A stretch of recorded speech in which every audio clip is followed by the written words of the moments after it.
So one thing that's kind of unique with the Klein textbook is that he lumps carboxylic acids into the same chapter as carboxylic acid derivatives. And we'll talk a little bit about what he means by a carboxylic acid derivative. If we think about a carboxylic acid, just a generic one, what's the oxidation state of that central carbon? What do you guys think? So if we look at this carbon right here, is it +1, +2, +3, 0? You guys remember how to do oxidation state? Let's assume that R is a carbon, right? So let's think about that. Is the R group going to be more polar or less polar than that central carbon, or is it going to be a tie? Oops. It's going to be a tie, right? Oops. So in that case, we get one electron from this bond. If we look at the oxygens on either side, they're more polar than the carbon, so the carbon doesn't get any of those bonding electrons. So when we're looking at the oxidation state, we only look at that one half of the bonding set between the two carbons. So in this case, this has an oxidation state of +3. So carboxylic acid derivatives are very, very similar to this because they have a similar oxidation state. And when I write out these carboxylic acid derivatives, I'm going to use a generic Z. But the main thing I want you guys to think of is that the carbon in this case is going to be +3 for a carboxylic acid or a carboxylic acid derivative. Let's take a look at some examples.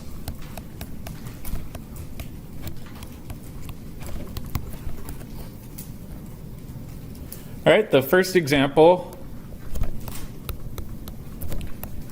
we've got a carbonyl with a halogen on there, and typically the halogen is just going to be a chloride or a bromide.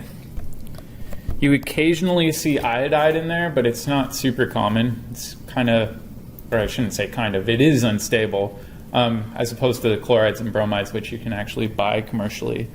These are referred to as acid halides.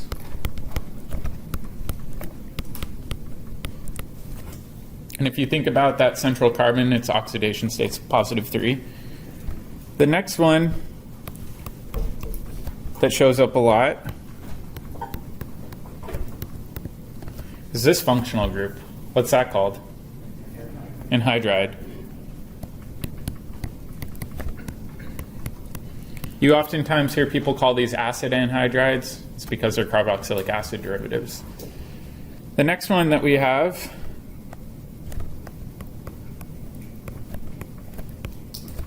is this one. What's it called? Ester, not an Easter. And then last but not least, we've got amides. The nice thing with all of these carboxylic acids is they form a trend series. So if we look at this, acid halides tend to be the most reactive, followed by anhydrides, and then ester, and then amides. So let's make a little note of that. So more reactive. Does anybody have an idea why acid halides are more reactive? Yeah, we got a good leaving group, right? So this all has to do with the leaving group capacity of this substituent, that Z substituent that I showed on top. If we have a halogen's a really nice leaving group. We saw that from SN1, SN2 chemistry. This is a really nice leaving group because it's resonance stabilized. This is all right. It's an alkoxide. There's no resonance stabilization. And then we know that if we had NH2 minus, that's a really, really strong base. It's not going to be a very good leaving group. Before we go into reactions, though, I want to go into nomenclature.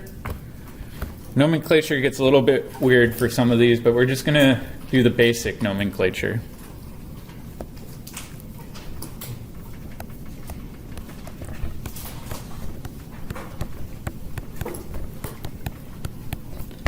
And let's start with acid halides first.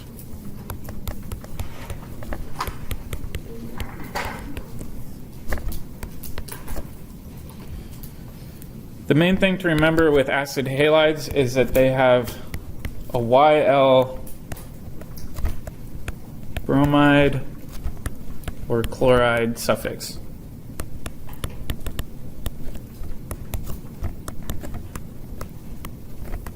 And I'll show you guys what I mean by this. It's a lot easier when you compare it to a carboxylic acid. So let's do some examples.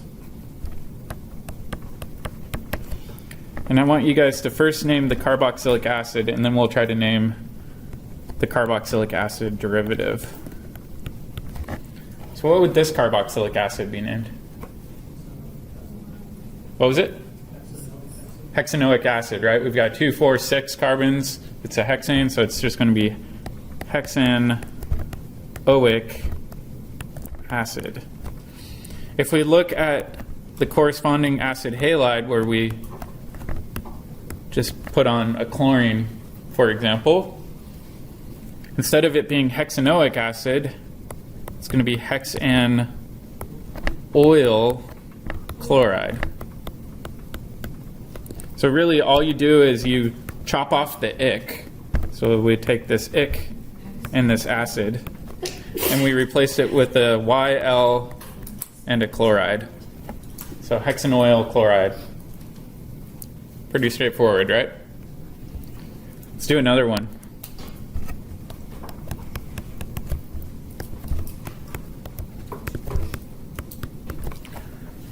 What's this carboxylic acid called? Acetic acid. You could call it ethanoic acid, but nobody calls it that. Everyone calls it acetic acid. So let's write that down. And if we look at the corresponding acid halide, what do you guys think it'll be called?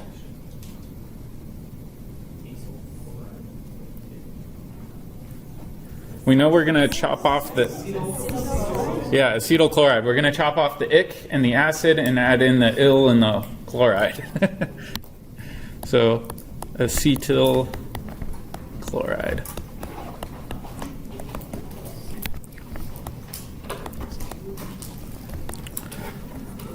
So pretty straightforward. Let's go on to anhydrides.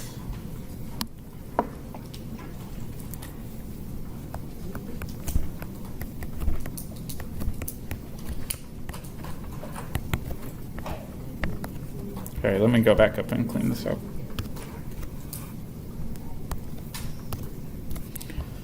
All right, with anhydrides, we have a different suffix. This one's pretty easy to remember.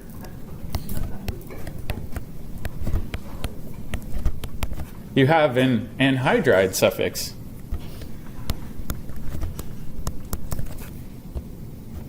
So let's take a look at some examples. And again, I always like to compare it to our parent acid. So in this case, we said this was acetic acid. And if we look at the anhydride version, usually there's symmetric anhydrides. This would just be called acetic anhydride instead of acetic acid.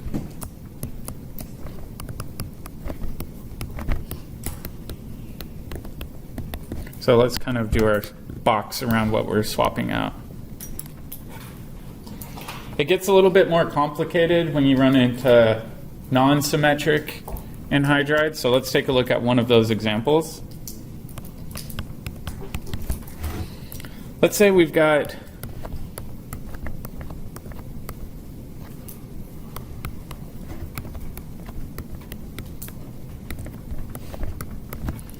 this compound. Let's break it apart into the two acids that make it up. We know one of the acids would be benzoic acid, right? What would the other acid be? Yeah, plus acetic acid.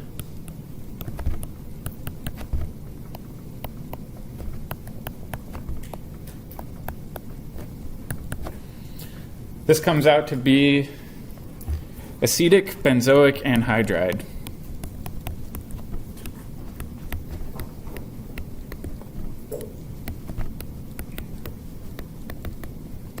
Typically, when you see these used as a reagent, though, they are going to be symmetric. So acetic anhydride is a really common reagent in organic chemistry. Does that make sense? So is it acetic benzoic because it's alphabetical? Yeah. Yeah, you want to alphabetize your substituents, so acetic acid, because it's lower in the alphabet, goes first. All right, let's go on to esters. That was our next most reactive subgroup.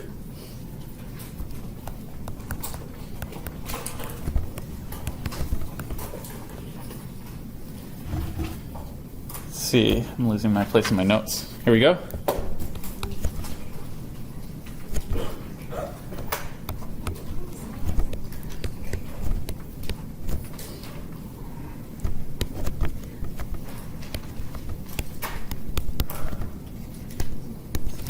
So the naming scheme, the way I like to outline it is you talk about the new group that's coming off of your carboxylic acid end, and then you have blank 8. And so let's take a look at an example because it makes a lot more sense in the context of examples.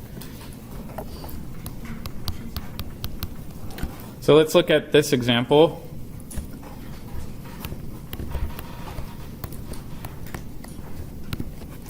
First thing to do is to identify your carboxylic acid subgroup, right? So if we try to circle our carboxylic acid portion, that would be our carboxylic acid moiety. This we said was acetic acid. So let's kind of underline this. And then if we look at the new group that was added on, we've got this ethyl group that's appended on, where that hydrogen used to be. So what we're going to do is we're going to merge these together, and we're going to call this ethyl acetate. Oop, I'm spelling it wrong.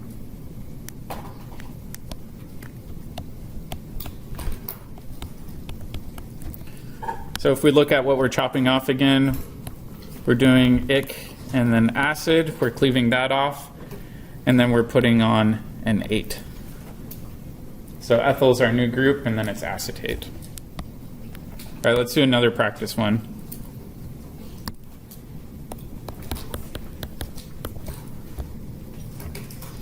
Let's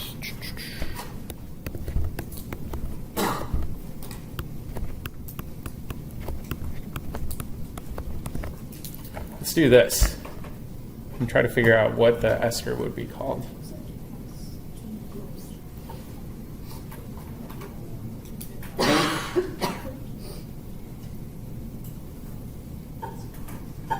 So first step, try to identify the carboxylic acid moiety and then figure out what the new group is that was added onto it.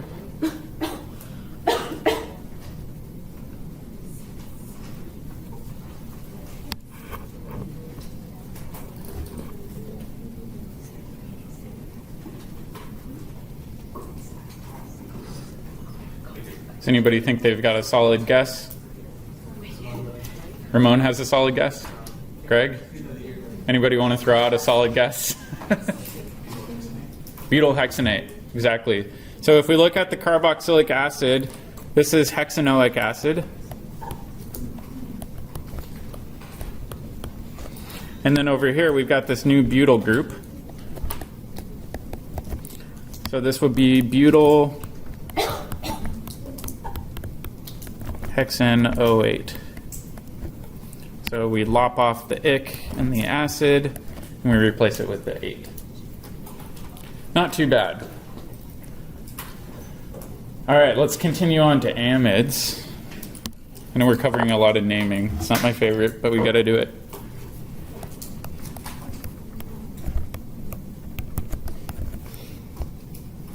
Amides have another suffix that's really easy to remember.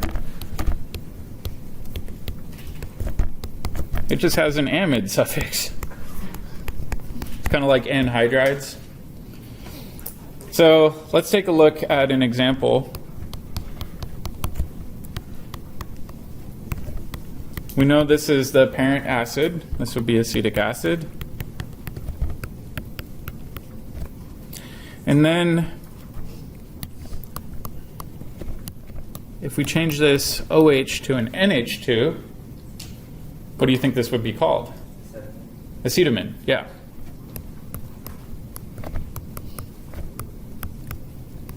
So we lop off the ic acid and we put the amide in its place. So acetamide.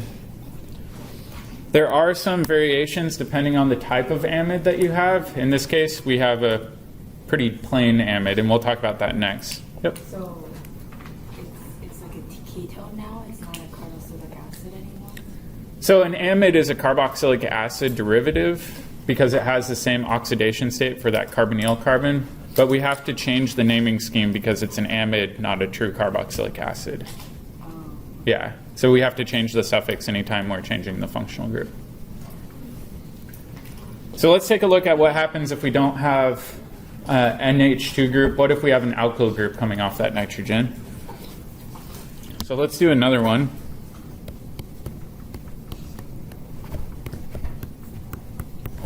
What's this acid called? Formic acid. We know we're going to lop off the ick in the acid. And if we compare this to an amide analog, I'm going to have an amide with a CH3 group here and a CH3 group here. So without worrying about the methyl groups, what do you think the base name is going to be? Formamide, yeah. It sounds weird to say. But we've got these two methyl groups coming off of the nitrogen, and we have to account for them. And the way we account for them is we say N dimethyl.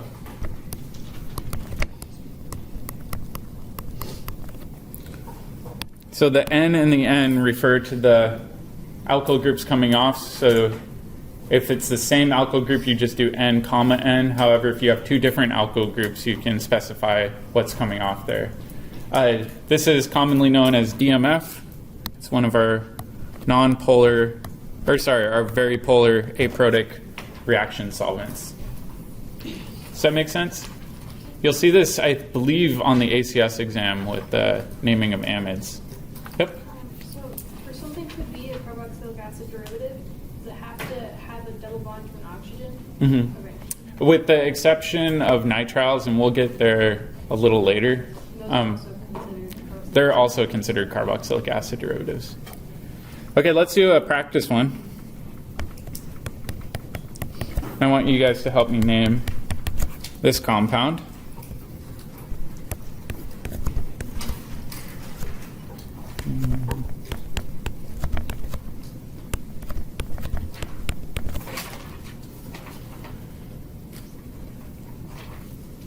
We have to identify our parent carboxylic acid and then name the substituents coming off of the amino group.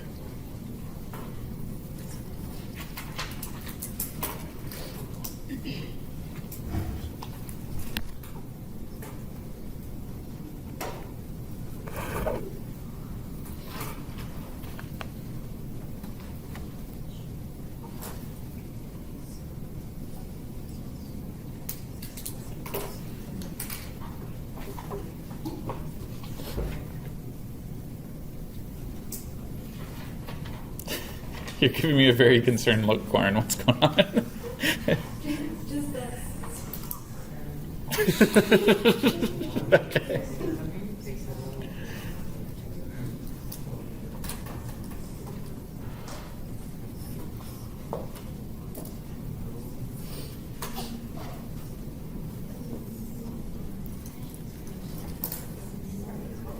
Raise your hand if you think you got it already. Looks like a couple people.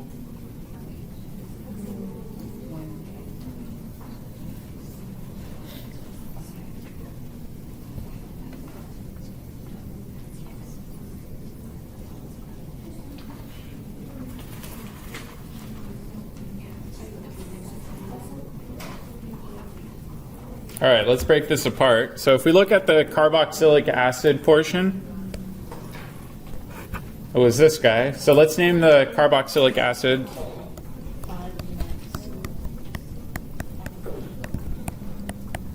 What would this be called? Yeah, so if we number it, we go 1, 2, 3, 4, 5, 6. So this would be 5-methyl hexanoate. hexanoic acid, sorry.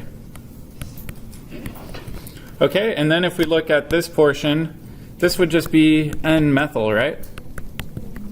Because we've got a methyl group coming off of the nitrogen. We don't have to do an NN because we only have one alkyl group. So if we combine these both together, we know that this would be N-methyl dash 5-methyl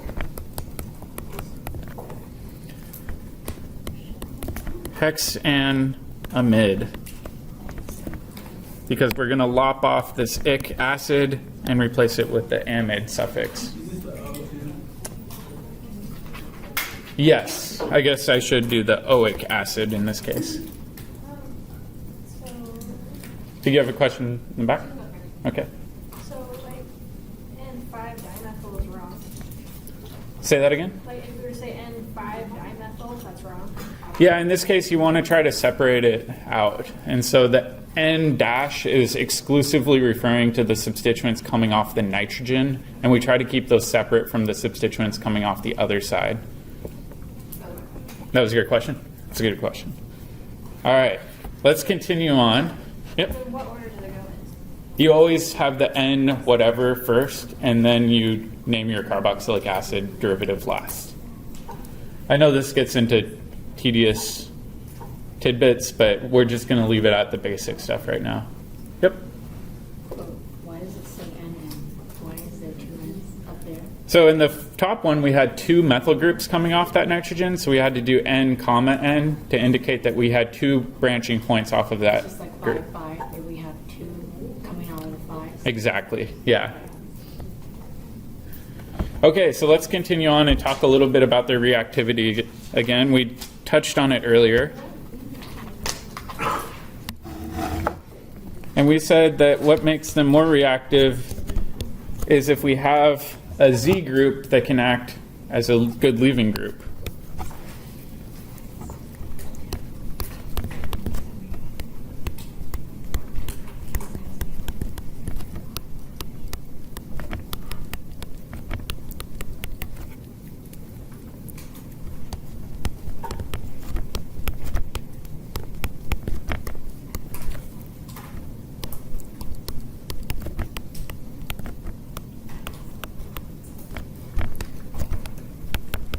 Determine if Z can form a stable anion.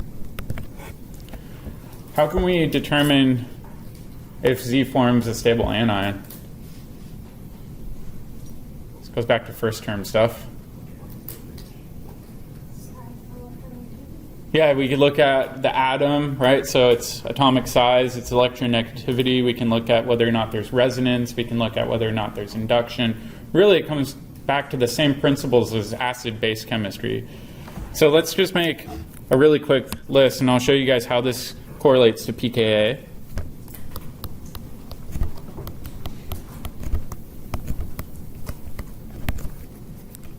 We'll make a little table, Z, and then the pKa of the conjugate acid.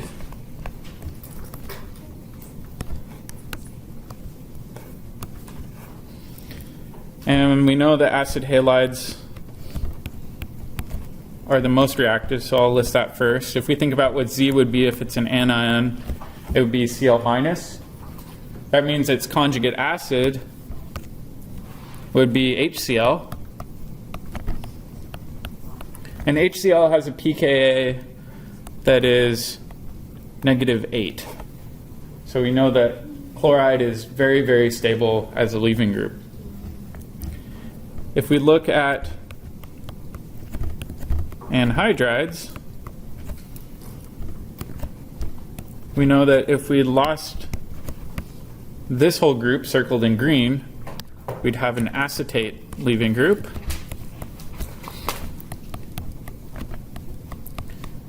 And does anybody have an estimate for the pKa of acetic acid? We talked about it briefly yesterday. 0 to 5. Yeah, 0 to 5 is the general range for carboxylic acids. So we could say that the pKa of the conjugate acid is going to be in that range. The pKa for acetic acid is 4.76 to be precise. So it's on the higher end. It's not that stabilized by induction or anything like that.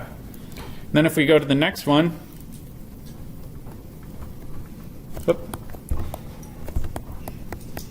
we can examine our esters.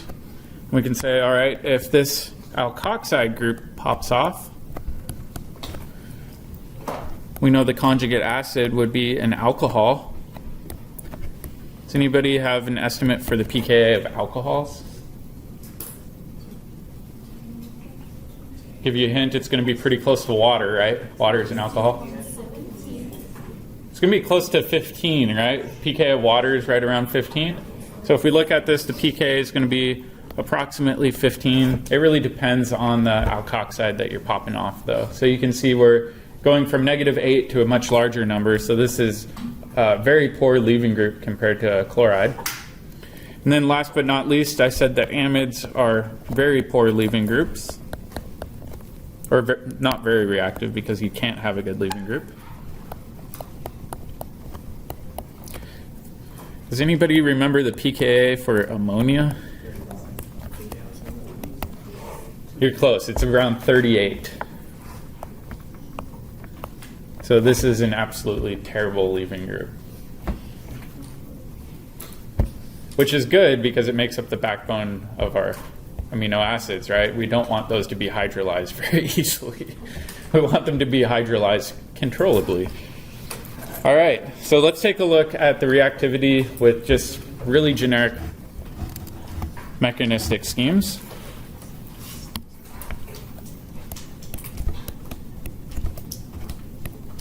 And these reactions are called nucleophilic acl substitutions.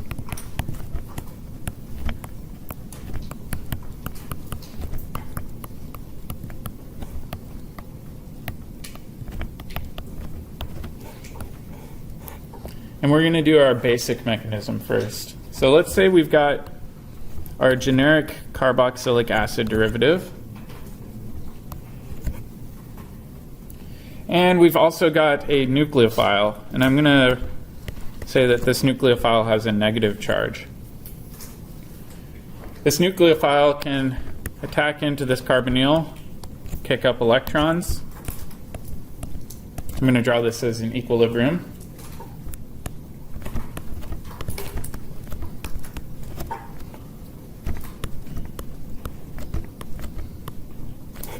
There we go.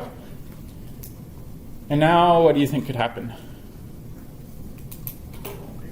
It's just going to kick something off, right? We can kick off this Z group as our leaving group. Whoop.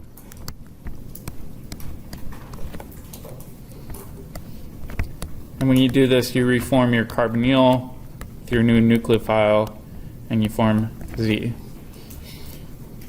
The main thing to remember is that if Z is stable,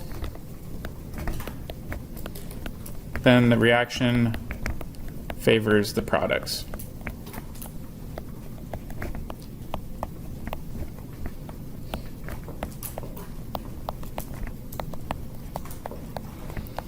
If Z is unstable, then we're going to stay at that starting material side and you won't get very much of your product or any at all. So in the case of acid halides, oftentimes this is shown as a one-way arrow, not equilibrium arrows, because the reaction 100% goes to the product side because chloride is such a stable leaving group. One thing that I did want to point out is that under basic conditions, avoid positive charges. Under acidic conditions, avoid negative charges. That's a good rule of thumb anytime you're doing these, with the exception of really, really stable carbocations or anions or things like that. All right. One other common mistake that I see all the time, and it's a pet peeve of mine, it's up there with Texas carbons.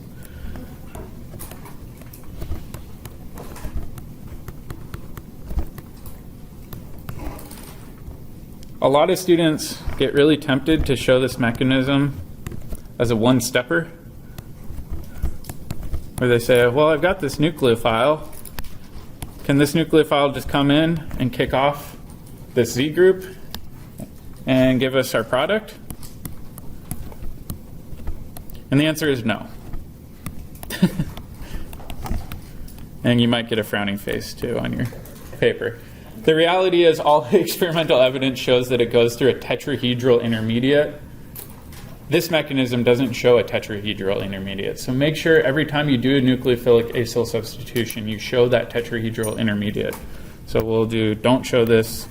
This is bad news. You should circle in red.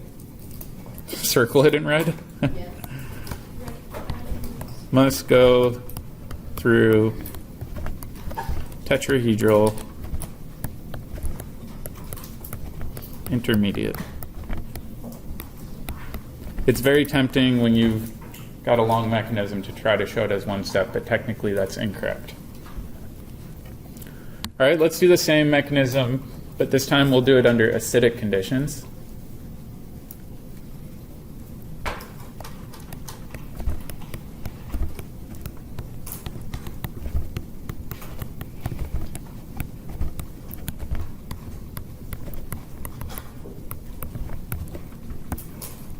And you guys are already kind of used to this mechanism.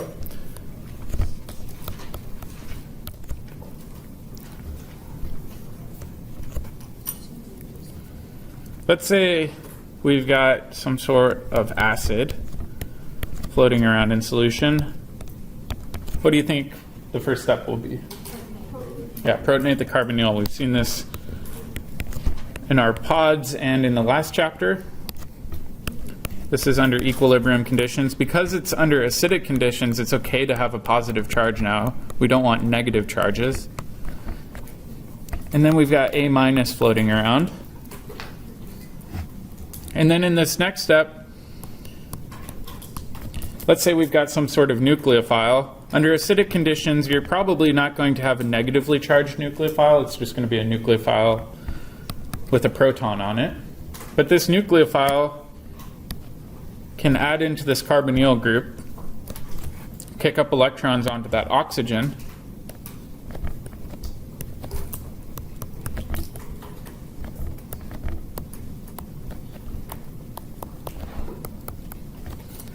what do you think the next step is? Yeah, we're going to deprotonate it. This is very, very similar to our pod mechanism. And oftentimes this is facilitated through another equivalent of your alcohol or some other reagent. I'll just do minus H plus.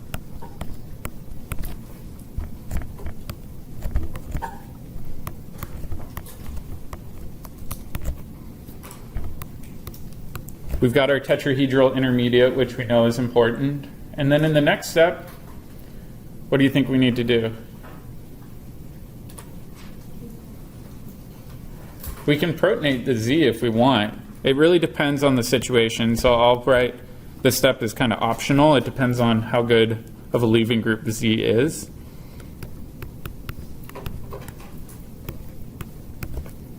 Let me put a little asterisk.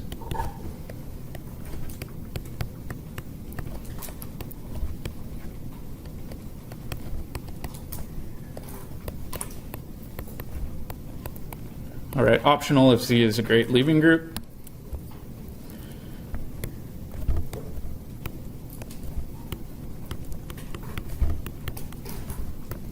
We saw in our pod that with ammonia is a good leaving group, but NH2 is not a good leaving group. So in that example, we did have to protonate it. And then in the next step, we can clamp down, kick off this leaving group.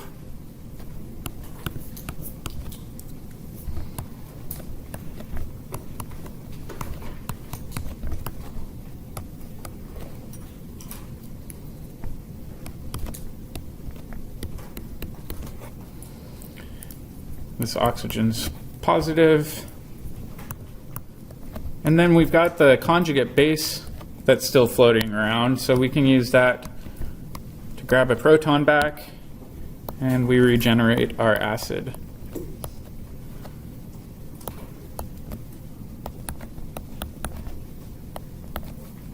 So let's make a note that our acid is regenerated.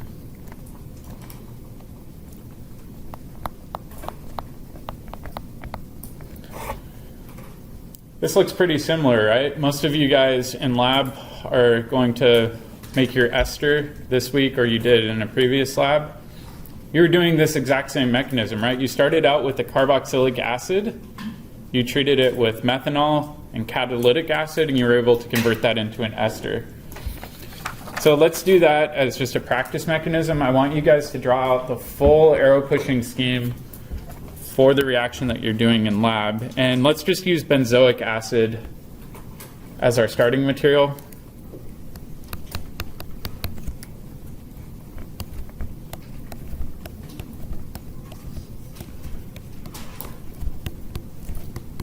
And if you remember in lab, we used methanol.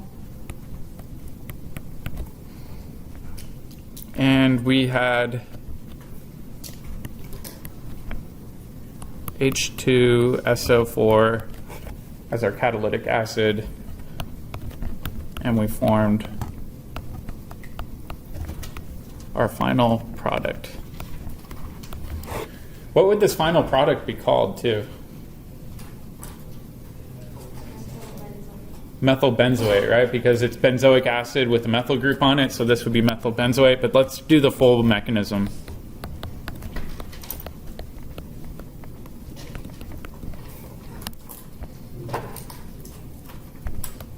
I'll give you guys some time to work on it because I think most of you guys can figure this out on your own.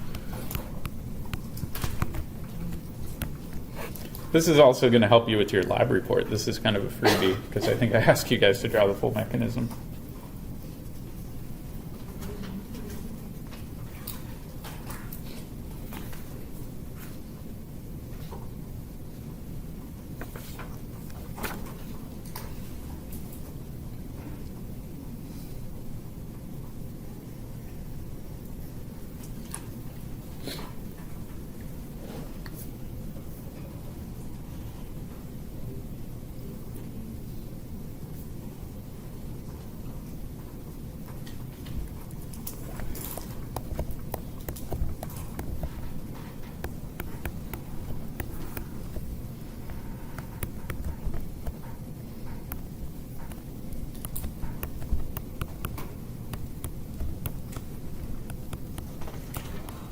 Actually, let me clean this up.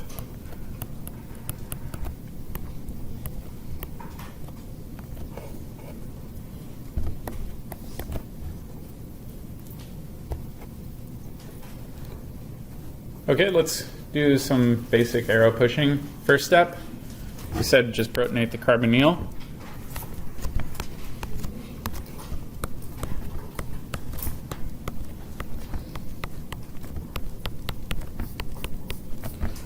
That was why we had to use such a strong acid. So quite often you'll see this done with phosphoric acid or sulfuric acid. Sometimes tosylic acid will work too.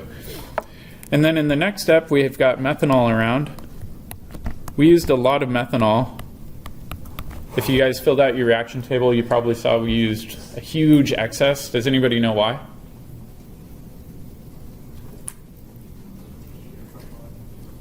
Yeah, it's under equilibrium conditions, right? So using Le Chatelier's principle, we can throw in a bunch of our alcohol and try to push it to the product side. So we use a huge excess of methanol. This will attack in.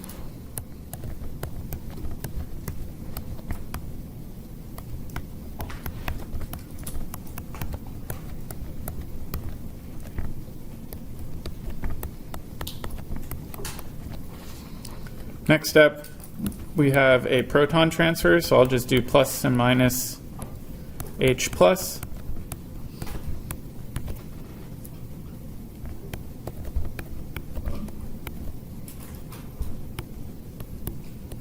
Oops.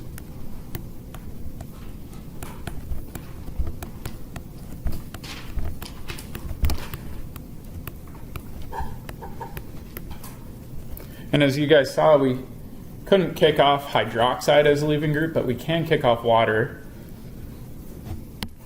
So the electrons in this case can clamp down, kick off this water.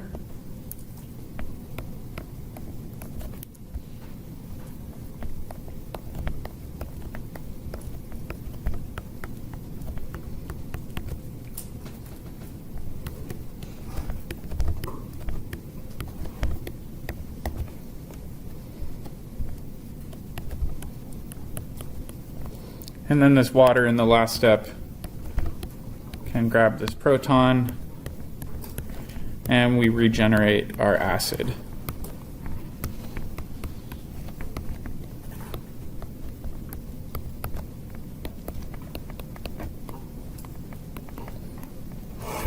This is a very special named reaction. This is called a Fischer Esterification.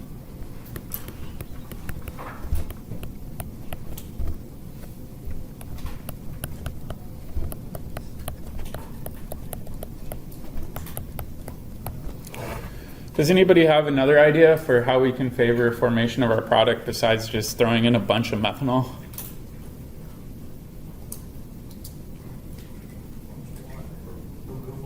Remove water? That's exactly what you do. So there's a special piece of glassware called a Dean-Stark trap. I think I actually have a picture of it. Let me see if I can find it. Here it is. It's in the wrong section. I apologize. I'll move it. And the Dean-Stark trap looks a lot like this. So what you do during the reaction is you'll actually heat up your reaction mixture, and your water typically is more volatile than your product, assuming you're making a large product. And so the ester has a much higher boiling point than the water. The water will travel up this condenser, go up over here, and then condense down into this portion. And the next thing with the Dean-Stark trap is you can measure exactly how much water is in the right-hand side over there, and you can determine whether or not the reaction is complete, and then when you're done, dispense it out. So you can use this to drive the formation of your product. It's a really clever mechanism, or a clever glassware setup, I should say. We're going to actually do one of these reactions later on in the term. That's the acetate esters lab, where you guys are going to make some esters that smell like bananas and things like that. It's kind of a fun lab. All right, I think we're going to stop there today. But if you guys have any questions, you're more than welcome to stop by and ask me after class.